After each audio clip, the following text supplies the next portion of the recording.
11 दिसंबर 2003 को अमरीकी खुफिया एजेंसी CIA और बरतानवी इंटेलिजेंस एजेंसी MI6 के अफसरान का एक ग्रुप लिबिया में एक खुसूसी तैयारे पर सवार होने को था जब उन्हें खाकी लिफाफों का एक पलंदा थमाया गया।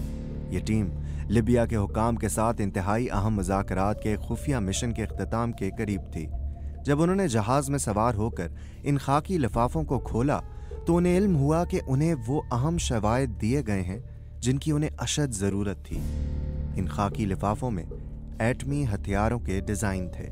इन डिज़ाइंस के अलावा जौहरी प्रोग्राम से मुताल्लिका पुरज़ाजात पाकिस्तान के एटमी साइंसदान डॉक्टर अब्दुल कदीर खान ने मुहैया किए थे। डॉक्टर कदीर इतवार को 85 बरस की उम्र में वफात पा चुके हैं। आप सुन रहे हैं BBC उर्दू की ऑडियो स्टोरी और मैं हूं साद सुहेल। गुज़िश्ता निस्फ सदी में आलमी सलामती के हवाले से अब्दुल कदीर खान एक अहम तरीन शख्सियत थे। उनकी ज़ात दुनिया की ख़तरनाक तरीन टेक्नोलॉजी के हवाले से जारी लड़ाई, जहाँ ये टेक्नोलॉजी रखने वाले और इसको हासिल करने वाले ख्वाहिशमंद आमने सामने हैं, इस कहानी का एक अहम महवर थी। साबिक CIA डायरेक्टर जॉर्ज टेंट ने AQ खान को कम से कम उसामा बिन लादेन जितना ख़तरनाक करार दिया था। उन्होंने ये मवाजना उस वक्त पेश किया था जब यह पता लग चुका था कि उसामा बिन लादेन 9/11 हमलों के मास्टरमाइंड हैं। हकीकत यह है कि डॉक्टर AQ खान को मगरबी जासूस दुनिया का सबसे ख़तरनाक इंसान करार देते हैं, लेकिन अपने वतन पाकिस्तान में उन्हें एक कौमी हीरो के तौर पर सराहा जाता है।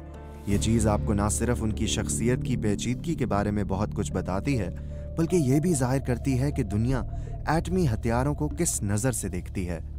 वो 1970 की दिहाई में नीदरलैंड में काम कर रहे थे जब उनके मुल्क पाकिस्तान ने 1971 की जंग में शिकस्त के बाद और इंडिया की एटमी तरक्की से खौफजदा होकर एटमी बम बनाने की मुहिम शुरू की थी।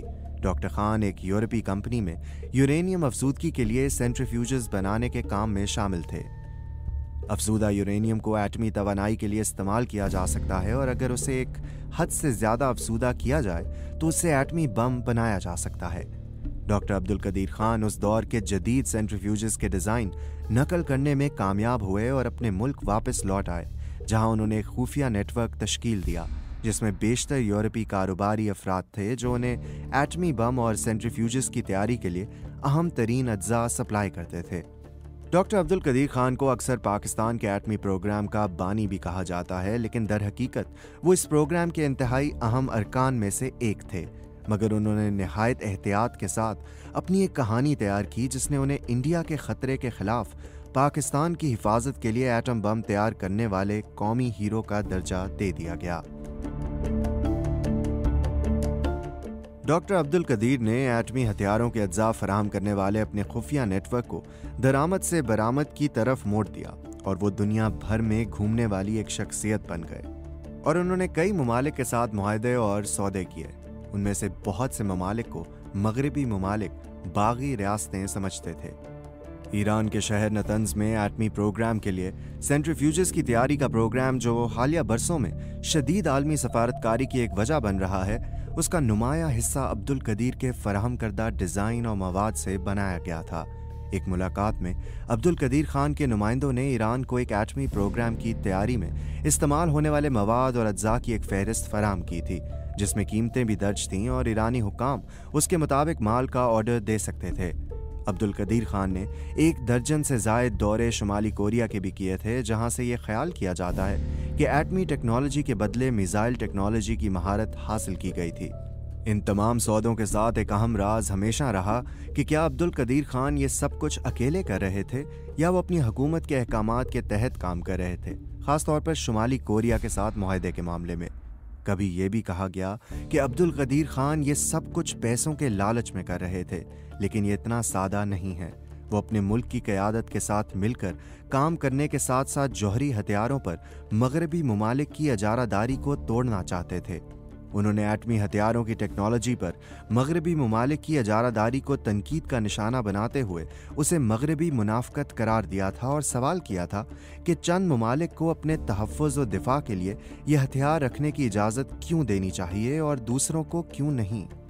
एक मर्तबा उन्होंने कहा था कि मैं पागल या बेवकूफ़ इंसान नहीं, वो मुझे नापसंद करते हैं और वो मेरे ख़िलाफ़ हर तरह के मन घड़त और बेबुनियाद इल्ज़ामात लगाते हैं। क्योंकि मैंने उनके स्ट्रेटेजिक मंसूबों को खराब कर दिया है। उनके नेटवर्क में शामिल दूसरे अफराद जिनसे सिक्योरिटी कॉरेस्पॉन्डेंट गॉर्डन कुरेरा ने उस वक्त मुलाकात की थी जब वो अब्दुल कदीर खान के मुतालिक किताब लिख रहे थे, तो उन्हें ऐसा लगा कि वो पैसों के लालच में ये काम करते महसूस हुए थे। 1990 की दिहाई में लिबिया के साथ होने वाले उनके जौहरी प्रोग्राम के मुआहदे ने जहां उनको ज्यादा पैसे दिए थे, वही उनके जवाल को भी तेज तर कर दिया था। बरतानवी इंटेलिजेंस एजेंसी MI6 और अमरीकी CIA ने अब्दुल कदीर खान की निगरानी शुरू कर दी थी।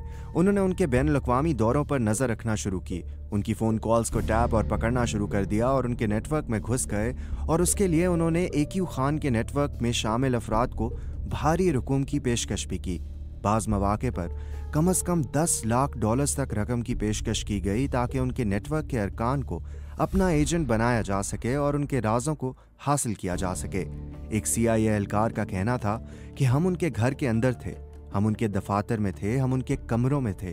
9/11 के हमलों के बाद खतरा बढ़ गया था कि दहशतगर्द बड़े पैमाने पर तबाही फैलाने वाले हथियारों तक रसाई हासिल कर सकते हैं, और यही मुश्किल और पेचीदगी पाकिस्तान से निमटने और इसे डॉक्टर अब्दुल कदीर खान के खिलाफ कार्रवाई करने पर आमादा करने में थी। मार्च 2003 में जब बरतानिया और अमेरिका इराक पर बड़े पैमाने पर तबाही फैलाने वाले हथियारों की वजह से हमला कर रहे थे, जिनका बाद अज़ां कोई वजूद नहीं निकला, लिबिया के रहनुमा कर्नल कज़ाफ़ी ने यह फैसला कर लिया था कि उन्हें अपने एटमी प्रोग्राम के मंसूबे से छुटकारा हासिल करने की ज़रूरत है। ये मंसूबा MI6 और CIA के खुफिया दौरे की वजह बना, और जल्द ही इस मुआहदे के अवामी ऐलान के बाद से उसने अमेरिका को एक अहम मौका फराहम किया कि वो पाकिस्तान पर जोर दे कि वो अब्दुल कदीर खान के खिलाफ कार्रवाई करे। डॉक्टर अब्दुल कदीर खान को उसके नतीजे में घर में नजर बंद कर दिया गया और उन्हें TV पर आकर एतराफ़ जुर्म करने पर भी मजबूर किया गया।